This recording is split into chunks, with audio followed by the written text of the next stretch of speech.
Can you actually get good coffee with a French press? Let's find out.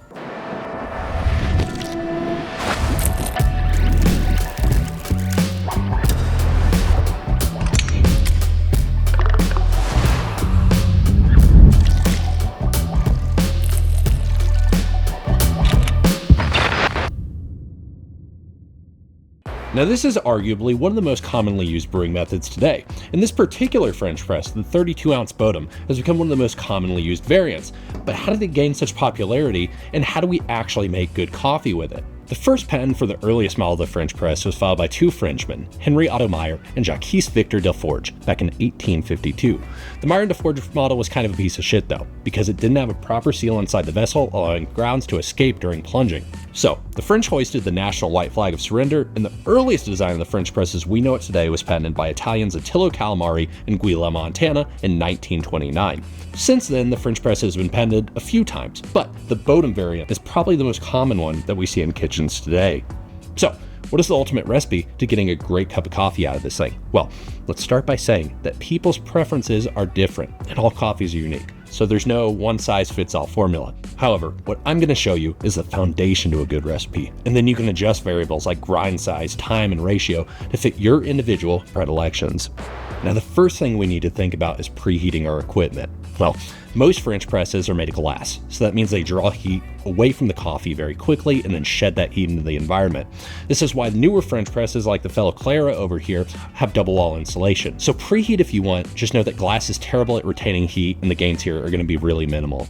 Next, what about grind size? Well, contrary to popular belief, a coarse size is not ideal for this brewing method. This plays into the idea that surface washing and diffusion are reduced. So, based on grind size, the concentration gradient will quickly reach equilibrium and the extraction will begin to plateau. That was quite a spicy mouthful, but what does it all mean? Well, we can grind finer without worrying about a coffee that is too harsh, bitter, or acidic, and stick to something like a medium grind. This brewing method is completely different from something like a V60, so different rules apply. So let's grind about 30 grams of coffee and then start thinking about the water portion of this brewing method.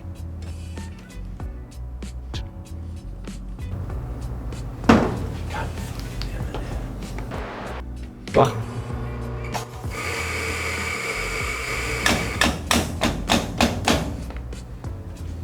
First, I'm going to be using distilled water with a mineral packet from Third Wave Water, but the point here is just to use good clean water. Make sure it's something that's purified, make sure it doesn't have any weird tastes or odors to it. Next, our water to coffee ratio is also going to be a little different than we would use for percolation brewing. While I usually use something like a 1 to a 16 to a 1 to a 17 ratio for drippers, I'm going to be using a 1 to 14 ratio for the French press. This is because one thing that the French press does really well is produce coffees with full bodies that we would describe as rich or having a pleasant mouthfeel. So, if I use 30 grams of coffee and I want a 1 to 14 ratio, then 30 times 14 equals 420. Of course, because I said 420, this would be a good time to like, subscribe, pack a fatty bowl, and blaze it before we move on to the next part of this brewing video. So now what I'm going to do is add 210 mils of water at 210 degrees Fahrenheit. Then I'll agitate the slurry by stirring it a few times. Then I'll continue to fill until we reach 420 mils. Finally, I'll place the plunger and the cap back onto the French press in order to retain heat as well as volatile aromatics. After 5 minutes has elapsed, I'm going to slowly plunge, using the crust that is formed as a first stage filtration and the mesh as a secondary. I will not plunge all the way to the bottom though, because this is just going to cause all those settled fines to disperse. Now, the part that everyone hates. We have to wait about 7 minutes so that coffee can continue to settle to the bottom. Now, if you want to be an absolute animal and drink a gritty cup, you can totally skip this part, don't need to do it. However, if you want a clean cup, just wait.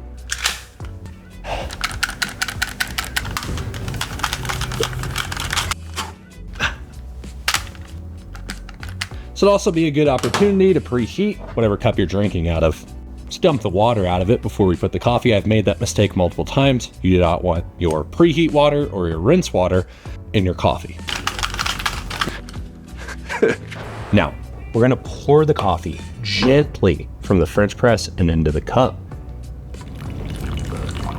The coffee should be cool enough to drink at this point, typically about 130 degrees Fahrenheit. Now, The result will be a body-forward cup that's rounded, balanced, and doesn't have any gritty chewiness associated with other weak-ass recipes. So, take this knowledge and use it to make better coffee at home with your French press. I'll catch you on the next episode of Coffee or Die.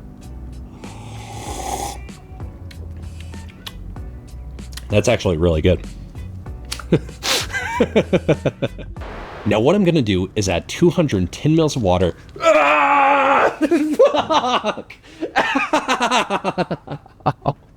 I forgot that we're so high above sea level that this started boiling a long time ago.